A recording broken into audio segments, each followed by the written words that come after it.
Dreads! What's good, everybody? It's Coach Phil with Coach Phil Reacts, and I am back with another video. So, I know it's kind of a surprise. I was expecting episode 2 to drop maybe next week or sometime down the road, but they dropped this mug literally like while I was at work. Like at noon, I think it was like noon or 1 o'clock, and I dropped my video at noon, so it was like, oh my god, all right, I gotta do it when I get home. That way I can be on top of everything and we be current with episodes of Arrow Up the Wrap 2023, and now it's episode 2 in July. We seen in episode 1 they were talking about they went through week 1 against Calgary, week 2 against Edmonton, their home opener, and then they went to Winnipeg and shocked the CFL world by blowing out Winnipeg 30-6. I think it was 30-6 or something like that. And also the Jonathan Combo BS bullcrap he was talking about. So I'm very excited to see what happens in this one, episode 2. And if this is your first time to the channel, run over there, subscribe, hit the notification bell, all that jazz. We ain't gonna waste no time. Let's get right into the video, y'all. All right, so boom, check this out. Before we do the actual video, I just need to address something real quick. Yeah, I fucked up and accidentally deleted the real footage that I had from the actual reaction, and I was having some issues with a corrupted file. It's just been a bad night for me. So what we're gonna do is we're gonna rough it out this episode with I still have the short. It's like 41 minutes long, and it cuts off right at the end of the Saskatchewan Rough Rider game. So just rock with me, y'all. I apologize. That's my fault, and we're gonna do what we're gonna do. All right. We are on to episode 2. The Lions, they got a big one Monday in Toronto. A matchup that a couple years ago would have been just about the least sexy thing you could imagine. All of a sudden, that's a good matchup. I'm really excited to see that go down at BMO Field. Let's not forget either that VA has been doing this. And that orange on orange fit go hard hat in the lineup. But the rumor is both Dominic Grimes and Keon Hatcher could be back in the lineup for the Lions against Toronto. That's 2,000-yard receivers. Oh no, not this one. Want to test it first? No, I'll be playing. I'll be playing for sure. I like the hat. Enjoy your extra month vacation. I don't even know how to answer that question, but I'm glad to be back. Hey, shout out to Hatch, man. We met when I was there for the first time in BC. Dude is a stand-up dude, man. Good people.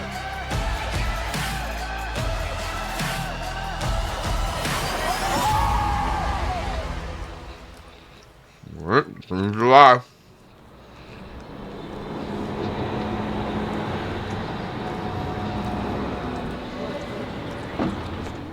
I had to miss the whole camp. You know, I didn't get to practice during training camp. Had to miss the first 3 games. I felt like it was my outing, you know, to just come out and ball out for my team. Welcome to Monday Night Football in the CFL. A great one indeed. Potentially a Grey Cup matchup. Beautiful night at BMO Field. Oh man, if BC and Toronto had met in the Grey Cup, boy. You know what happened when Lions see red?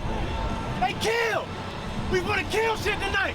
That's why if you want to be the best, you gotta be the best every day. So every route, make sure it's your best route. Don't leave no doubt. Let's come out of the gate swinging. When we walk out this door and you step across that line onto the grass, it's got to be 100 miles an hour from the first play. Beat dogs today. Beat motherfucking dogs. I can already tell Dominic is the voice. He's the energy. He gonna talk the shit for the team in the locker room. He gonna set the tone. I like it. We'll receive the ball to start the game. He'll be going from right to left on our Rectum to left. First down for the Lions. Adams rolls to his right, looking end zone. Fire! Showtime! Touchdown, BC Lions! Yeah, deep corner route from Rhymes. That gritty was rough. That was a rough gritty right there, boy. I tell you. Dime on the run. But nevertheless, score. He's under pressure. He's going to scramble to his right, and he's going to get sacked on the play. And guess who? Matthew. 6th sack of the season. I don't think 6 sacks already through really 4 games. Pretty good. Might be better. I don't know, but I mean, I've done the same things for the past couple of years in terms of off-season work. I don't know. Sometimes, some season it just pops off. I do good. All the work you didn't put in 3-4 years in advance finally pays off. But yeah, definitely. I mean, look what happened. Right this year so far. On the right side, while Hatcher and Katoy motion on the left. Argos bring 5, play zone. And this ball is intercepted. Hey, Robertson Daniels had a fucking game. Oh my god. This got embarrassing. Like on everything. This was an embarrassing game. 28 balls on the left hash. Mizell to the right of Adams in the backfield. Adams, like nothing made sense. Deep down the right side, he's going to find a receiver, and it's McInnes. 50, 45, 40, 30, and he's knocked out of bounds close to the 20-yard line. A big gain for the BC Lions. Not bad. Adams takes the snap. Looking left, steps up in the pocket, fires down the middle. Rhymes is nasty. And it's Dominic Rhymes. Dominic Rhymes is nasty. Just that whole receiving core. They all complement each other, but they all do something different to stand out. And oh my god. Ball is picked off. Is it picked off? And they're calling it an interception for Tavares McFadden. Third interception of the half for the Argos. Yeah, he did. I mean, I don't think he saw him out there again. All right, so first time this year we've actually faced adversity where shit's not going our way. No shit. I didn't handle it as well as I could, and I don't know if we all handled it as well as we could. Well, it's pro football. Fuck. All right? This shit happens all the time. You guys have played a lot of pro football in your Fact. life. Okay? So we need to come out there 30 minutes, very winnable game. Are we good? Yeah. All right, here we go. Let's go. Hey, we can't be fazed by this. We got to move on and go. I hope you don't get fazed by this. To play fourth quarter. So 4 quarters. One thing about us, we got 2 more quarters to play. All right? So one possession at a time, one play at a time. By any means, win this motherfucking game. Mean that. Mean that shit.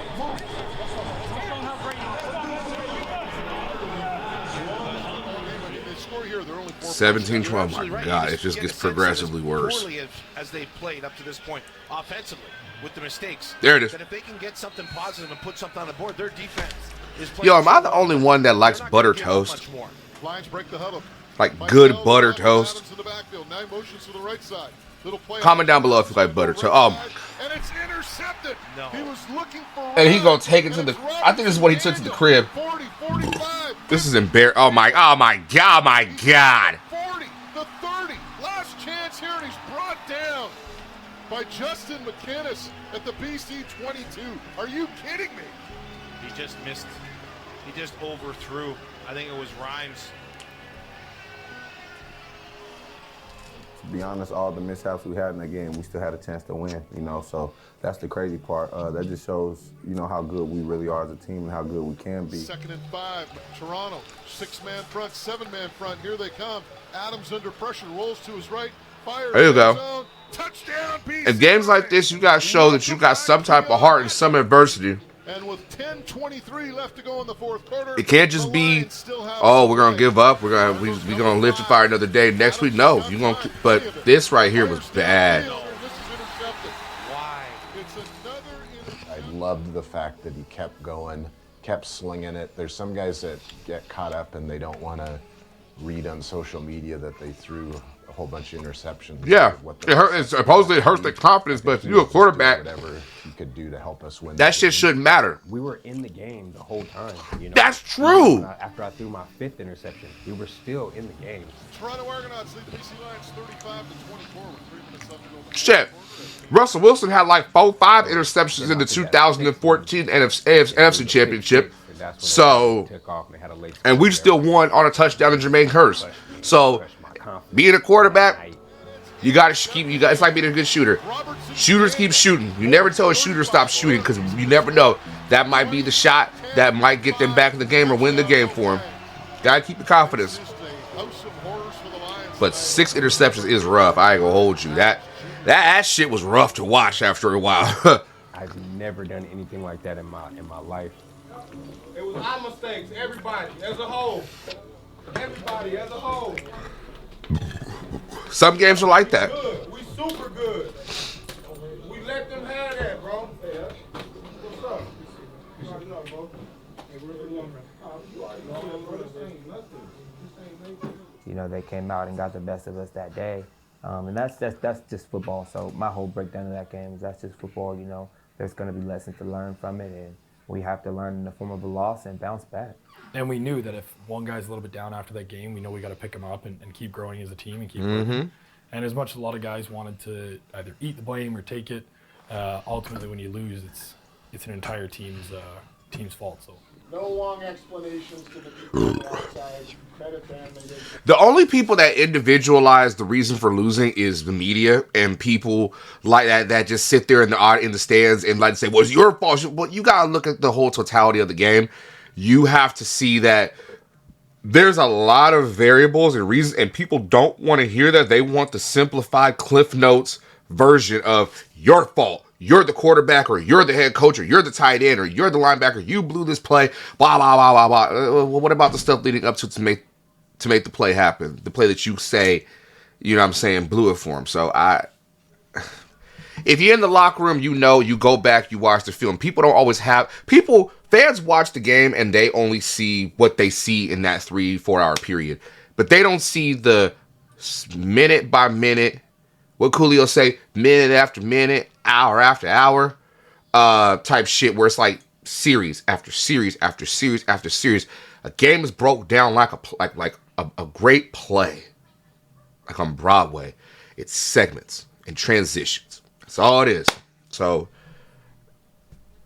it was what it was. They lost, but they were never really out of it. At least the most they were down was like 11 or 12 points. So people only focused on the interceptions. And rightfully so it was, but there's other reasons to why those interceptions happened. So don't. People like to blame. You guys got the right shit. You guys competed your ass off. We didn't play well at all, but you kept battling and believing, and that's a lot. At the end of the game, I talked to the team, and I was kind of just apologizing to them, and I was sad. I was crying because I've never felt that before. I've never felt like I've let my team down like that before. Hey. Get a break, and we'll see you on the fleet. Hey, fellas, real quick, man. You like that? Y'all battled y'all ass off. I love y'all. For real. We love you. Takes a real man to stand there in a circle like that and just admit that he takes responsibility, even though everybody plays a part in it. And if you sit in the locker room and say after the game, it's not my fault, I ain't had nothing to do with it, I ain't getting no playing time, you need to get cut. On some real shit. Like, don't say I got your back, you got my back, I got your back, and you don't really have your teammates' backs. So, obviously, just gotta take care of the ball, man. I think everybody played hard out there, man. They played their butts off, man. Our whole team. Defense did a great job too, man. Before that last pick six, I mean, we were still only, down 11. The media comes in, and first of all, you got to deal with it right then after the game, with TSN, and when you come back to work. Because they go grill you. TSN's go grill the hell out of you. Day 3 or day 4, when I meet with TSN again, they bring it back up. So, you hear about it a lot, and I was just trying to get to Montreal the following game and get moving forward. We never really try to get that outside. Hold on, let me go back. Again, Let me go back. Day 4, when I meet with TSN again, they bring it back up. So, you hear about it a lot, and I was just trying to get to Montreal the following game. I feel it. Get moving. But what did they say? Okay, 5 picks by Vernon Adams tonight. Despite all the window dressing the first couple games, he is who we thought he was. Okay. Vernon Adams throws 6 to their stomachs and 10 other thoughts on the Lions pick field. Shut. Okay. Vernon Adams threw 6 interceptions. Hold on. 6 interceptions against Toronto. Oh my goodness. 5. He's reasserting himself as the 6th best quarterback in the CFL. That. Yo, it's so easy to sit there and have Twitter X, whatever the hell Elon Musk is calling it now, Twitter X thumbs and say this shit, but yet when Vernon has a good game, you guys are quick to sit there and cheer and act like you guys were praising this man. I didn't want to make this video long. I didn't want to do that, but I gotta get on my soapbox real quick. Hey, the media is possibly the greatest heels swervers in the history of sports, because the media 1 minute they fuck with you, and then the next minute they don't fuck with you, but they want to sit there and say, oh, we're just trying to get the best out of you, and it's just constructive. It's constructive. No, there's a difference between constructive. If your coach gives you constructive criticism, that's great, but if it's coming from some fat ass who sits on a panel and talks about how what he surmises is great football when he ain't never, ever hiked a football, put on a girdle, put on pads, got spatted, put on a chin strap, ever got air put in his helmet, never been fitted for a helmet, and don't know the difference between a cup and a cup. So I'd rather take constructive criticism from my coach, my position coach, the head coach, anybody that's with me on a daily basis. I think their opinion would matter more than some fat ass with glasses and a porn star mustache trying to tell me how to do my damn job. And, oh, if that was me, ass dude, and he don't know the difference between a... You know what? I have a question for the media. Ignore the Sonic the Hedgehog. Yes, that's my alarm. Scared the fuck out of me for a second. This is my question I have for the media, and I really want the media to like certain media people to answer this question for me. What makes you think you can tell a professional how to play the game if you yourself cannot talk about the game, break it down, and explain it? Because it's one thing to be an analyst, and there's another thing of being an analyst.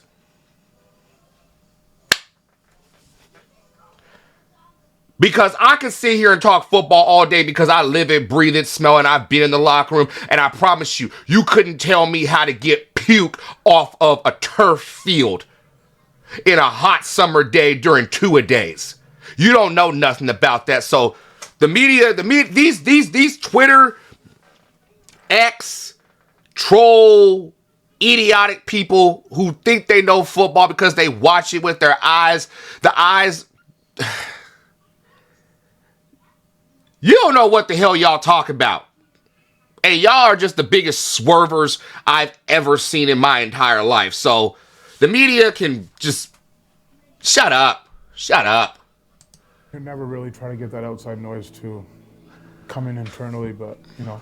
That's my one rant. That's the one rant y'all get per video. So you got it. Let's watch through. Things are going crazy. We're level-headed, and you can come to us. What was up with Vernon Adams last night? His numbers were good. Over 300 yards passing, multiple touchdown passes, but 6 interceptions. Oh, I love Vern, man. Like, I love the guy, and I want him to succeed. Unbelievable. But, you know, it's sports. The caucasity. Everyone has There, bad Robert, days, shut up. and it was just not a good day for Vern. Folks, just... I remember him in the plane. The privilege. The privilege of people thinking that they can talk about a quarterback and say... It was good to get back on the field here today, especially after the poor statistical performance of the 6 picks on the weekend. Yeah, it was good to get out here. You know, we watched it, flushed it. How did it make you feel just getting the support from your coach to keep you in that game? I do like how their practice field is really in the middle of a neighborhood. You know, yeah. With Vernon Adams Jr. the entire game, 6 picks through.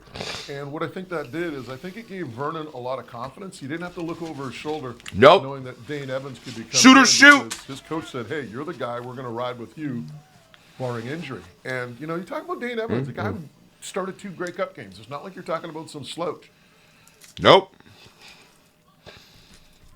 Week 5 against Montreal.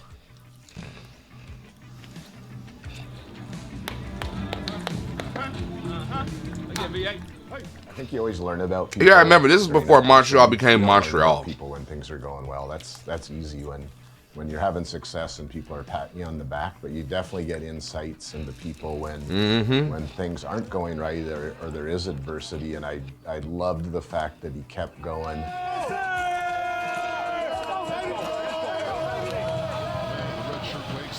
Cote begins his approach, and we're underway in Vancouver. Low end-over-end kick. All the way to the 5-yard line. Williams takes it there. Okay. 15, goes right up the middle. 20 stops at about the 25, tries to find a hole. On the first, second, and long, I threw a pick 6. And that was after the 6 interception game, so I was like, my goodness, like we can't be starting like this. No, you can't. Adams takes the snap. Montreal brings 4.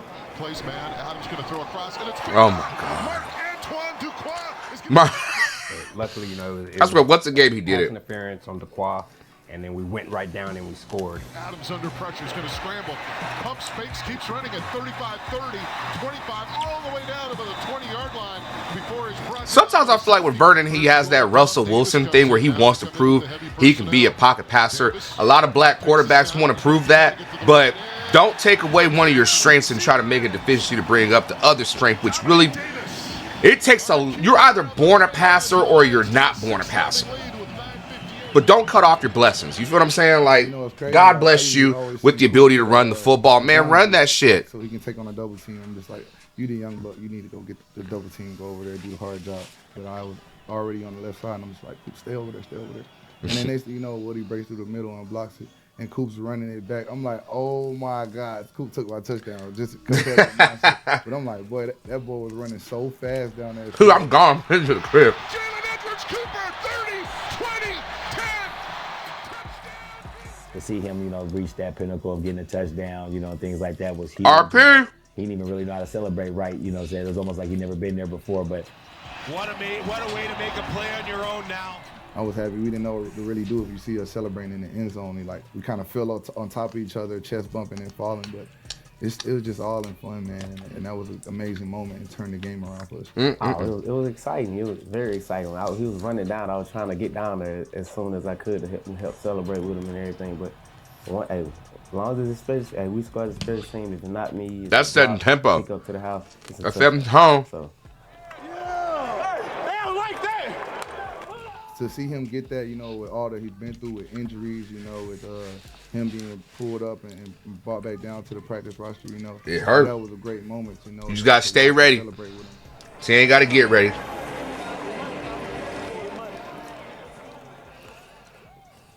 Slept on, I would say so, you know, but I'm a very, you know, humble guy. Man, I love Javon Couture, man. Right, and say that to everybody in the league, but I would say my stats speak for itself, right? I led the league this year with the highest catch percentage, right? So if you throw me that does a lot. I'm gonna catch the ball. I'm gonna come down with it. I'm gonna make plays. I'm gonna make yards after the catch.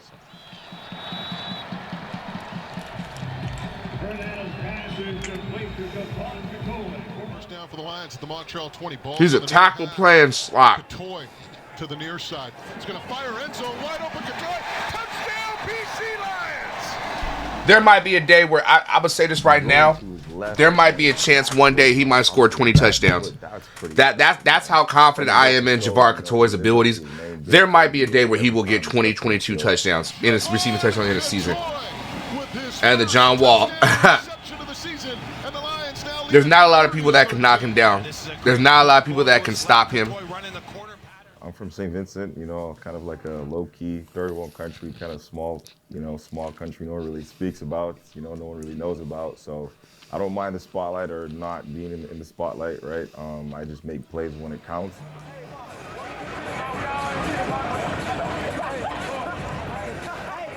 With that, the BC Lions have defeated the Montreal Alouettes by a score of 35-19 at BC Place. I'm going to say this right now about BC's receiving core. Out of all the guys on that receiving core, Couture, Hatch, Couture, Hollins, Rhymes, McGinnis, even Terry, Lucky, that's about 6 receivers that I feel like could all be number 1 receivers on any team, the number 1 option on any team. And the fact that they have all these guys on one team says a lot. And it's got to be a challenge for Vernon to get everybody the ball and feed them. So for BC Lions fans, enjoy it while you have it, because you've got 6, count them, 6 potential number 1 receivers on your receiving core. And if you don't win a Grey Cup in the time period that you have them, this might be the biggest fumble to me of talent on an offensive side of the ball. Even with my boy Smoke, man, he's in the running game. And this if you look at the offense, you look at the numbers, you look at what they could do, and just looking from the eye test, they should be putting up what's that old saying, video game type numbers, man. Forget all that. They racking up streams, brother, and they streams is this mixtape is looking hot, white hot. If it can go from, in little B terms, it can go from blue flame to white flame, white hot at any point. If it's moving on all cylinders. So, man, you BC better capitalize on this and pray to God that they get to the Grey Cup and they capitalize it, because they're young, they hungry, and by God, just take care of the ball. Man, just take care of the ball. That's the only thing I think that'll stop them from reaching their apex and their full potential as an offense is you got to take care of the ball. And when you're down, do not be afraid to run the ball. That's it. That's just me. A game in which Vernon Adams and the offense rebounded after that pork chops are good. Toronto, a game in which the They not the Jameis, not the Jameis. I think that's very important, and we did that a lot of times this year where maybe we had a tough week the week prior, then we'd flush that and come out firing again. And Hey, man. Another one, man, going into the bye, man. It feels good to get a win going into the bye, man. Gotta have it. That bounce back win at home was huge. Huge confidence booster for myself, for the team, and to just get going. Big dog, we'll be back 13 days.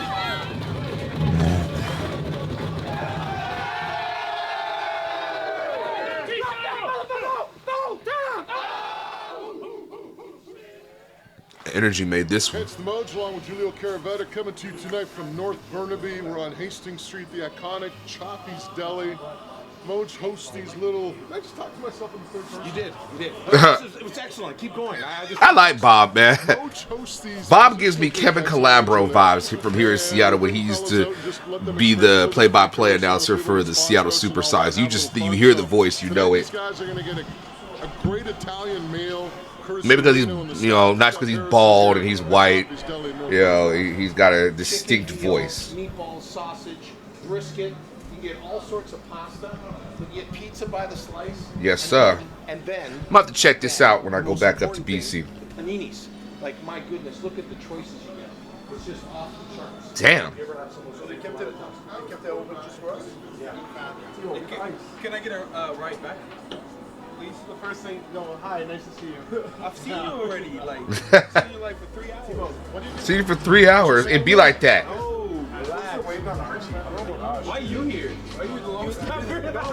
Listen, he lineman plays, he smashed the ball, bro. I mean, everybody's kind of separated in the team, but we take a lot of pride in the D-line room just to be hard workers and just to try to contribute. I don't want to say like silently, but we just want to get busy, and we have our own little thing. You just want to get the job done. I know Woody Byron has some great plans for the upcoming years to get a full-time TV crew in here to cover the D-line and to make, maybe to sell the idea to one of those big companies doing TV reality shows. Here we go. Oh, really? Yeah. I'm loving the Kibble White's coffee.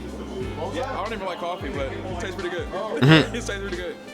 Oh, that look good. We're allowed to go for a second round, right? Yeah. Okay, good. Why that looks so good? It's off the charts, man. Everything's so fantastic, but the pasta, I love the pasta. Well, that's as good as a chicken parm that I had. Right. And chicken parms are pig. I'm selective with my chicken parm because some people be putting too much sauce on the parm.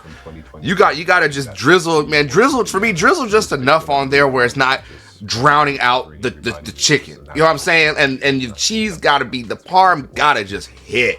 D-line's done really well. That gotta be the freshest parm. Some of the guys have gone up for 3 flybys. Tobias has been up there 2, 3, at least 2 times. I think he's My been up BC there 3 folks, times. man, please show me the way to this place, man. I want to see it. When I come up there, this upcoming season, man, you gotta show me around, man. Where the food spots at? It was in Burnaby, Burnaby, whatever it's called. I get the name right. We don't have this in Saskatchewan. I'm not used to having nice things. Bring my crew with me. Hey, big shout out to Harrison, the chef, and the guys in the back there. They had to work hard. I know they was working hard. Them big guys coming in there. Pause. But whatever that chocolate cake was, I need some of that. Funny thing is, I don't even eat cake like that. But I don't know. Sometimes chocolate is too rich. I like that. It's beautiful.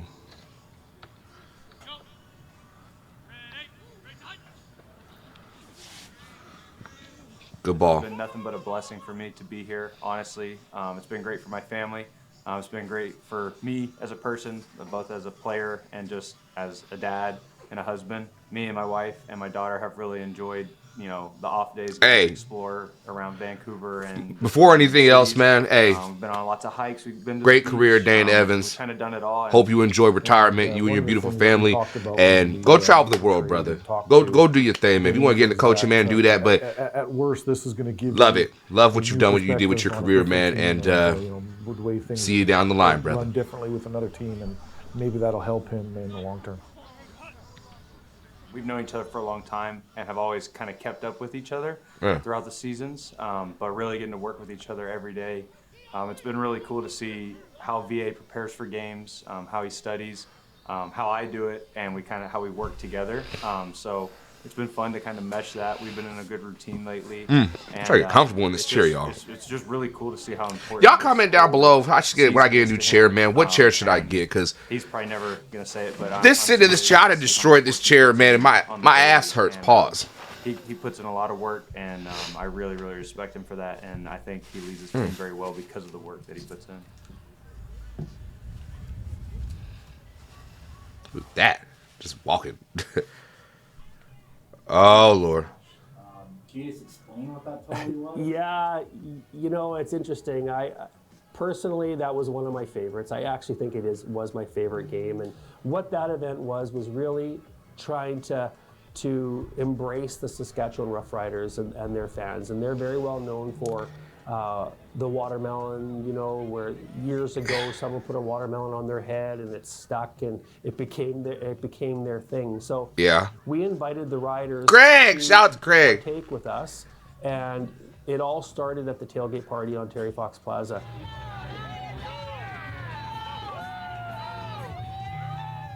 We really embraced and invited the Saskatchewan Rough Rider fans and their whole organization to come, and they represented well. Both teams represented well. We had competitions, watermelon eating contests. I'd have won. Not just because I'm black, but I tear up a watermelon. I actually found out they make watermelon rinds, like pickled watermelon rinds, off of TikTok. So I would get me some of those. And it was a lot of fun. And then at the very end, when they were passing the watermelon through and the last guy smashed it down, that was sort of the name of the whole event. I feel bad for the people who had to clean that up, because watermelon is hard to clean up. Fans to come, having a good time with the other fans, and you don't really see that very often in a regular season. It was hugely successful. Fans were there cheering, and it was very electric, and we had great weather, and then everybody went inside and lucky.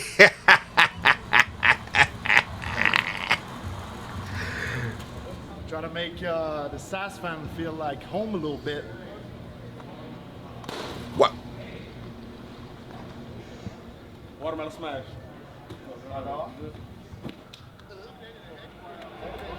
You know what, Lucky? You're killing me. You're killing me.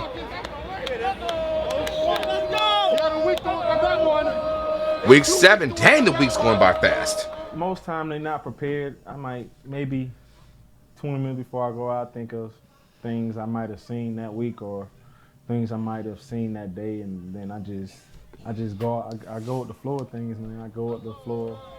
Hey. So here's the voice. Fellas. I love seeing y'all boys out here. It's gonna be fun today. Hey, I got one thing in life. Sometimes in life things be going great, but a storm come. You on a boat. You stuck in a storm. What you gonna do? I'm gonna drive the boat. You gonna drive the boat? I'm gonna drive the boat. You gonna get stuck in the storm. You gonna drive the boat and get stuck out the storm. Come on now. I'm here to tell you, we are the storm.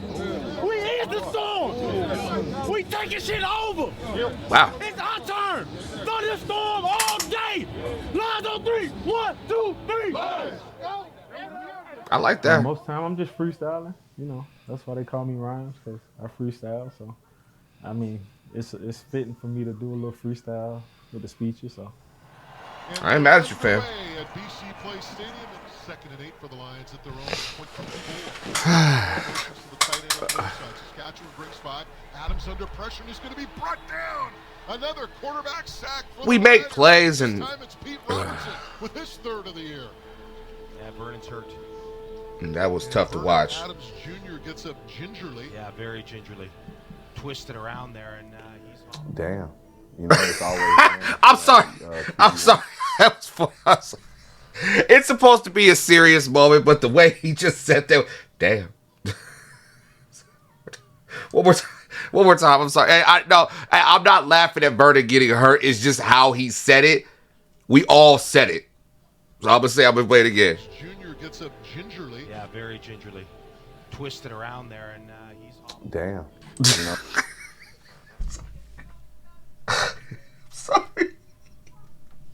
I'm sorry. That's not supposed to, again, I'm not laughing at Vernon getting hurt. You never want to laugh at somebody getting hurt. But it was the most blackest. Damn. One more time.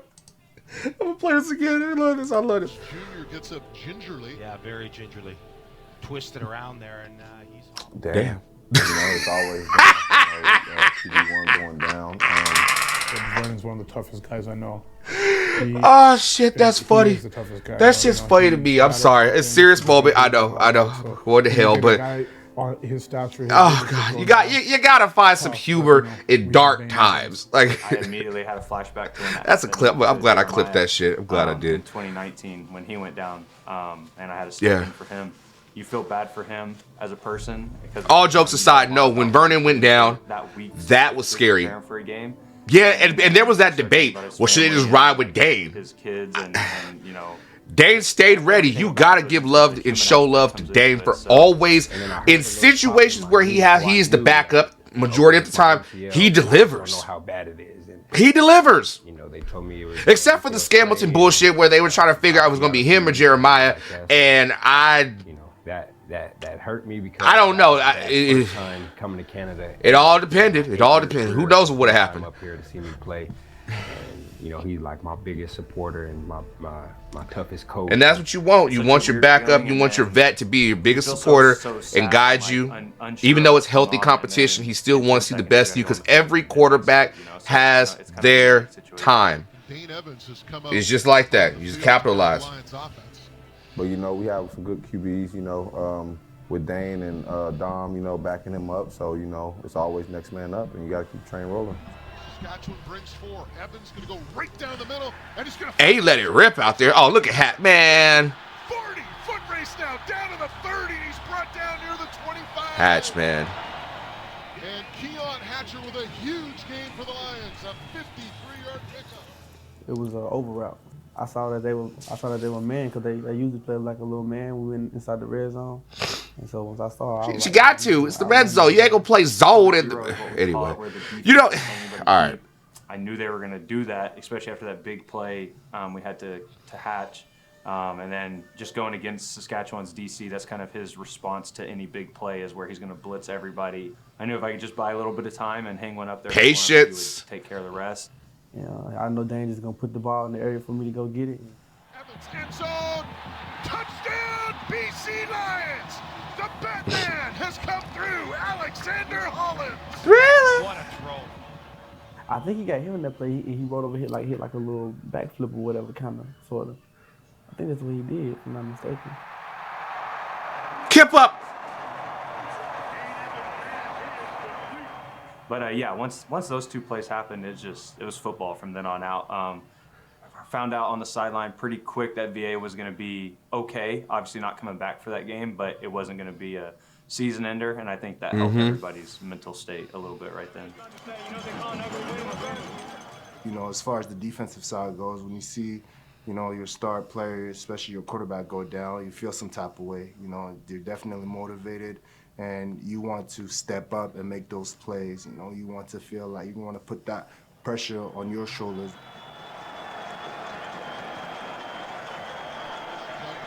inside. Play action, little RPO, and he's going to find a receiver at the 43. I think he's going to be short of the first down. Damn, Bo. That's to his right. Crosses the 40. Tries to get to the edge. Nice open field tackle there by... At that time, Saskatchewan was able to run the ball well in previous games and things like that. And we went in there with a mindset to go ahead and try to eliminate that as best as possible.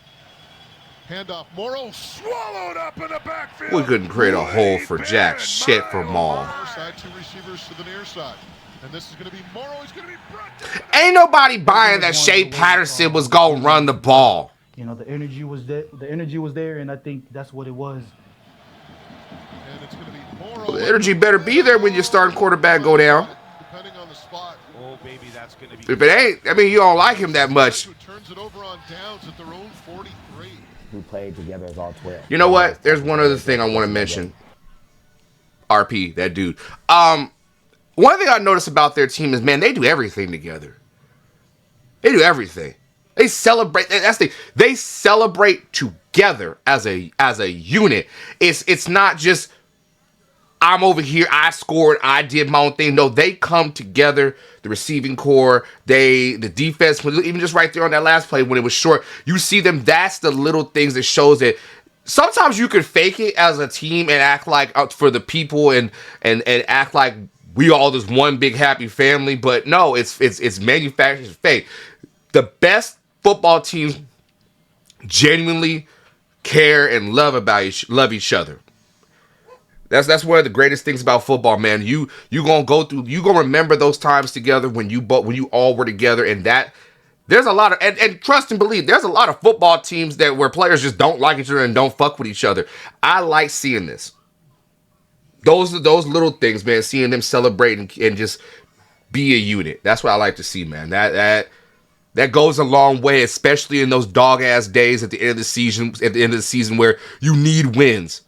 And you need to push through in those last 4 minutes, that last 4 or 5 minute drives in games where it's touch and go. We got to get a stop, or we need this. You got to remember, hey, I know that dude over there.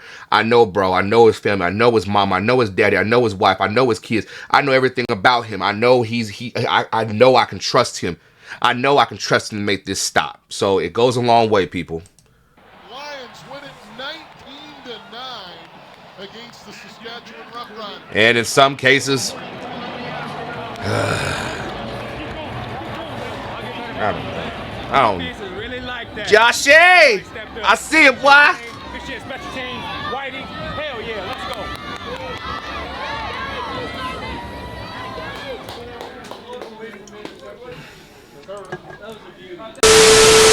And this is the part where it cuts off, y'all. So I tried to re-record the last 9 minutes and 30 seconds of it, but I just couldn't get it to cooperate. So we're just going to jump to the final thoughts, y'all. Again, I apologize.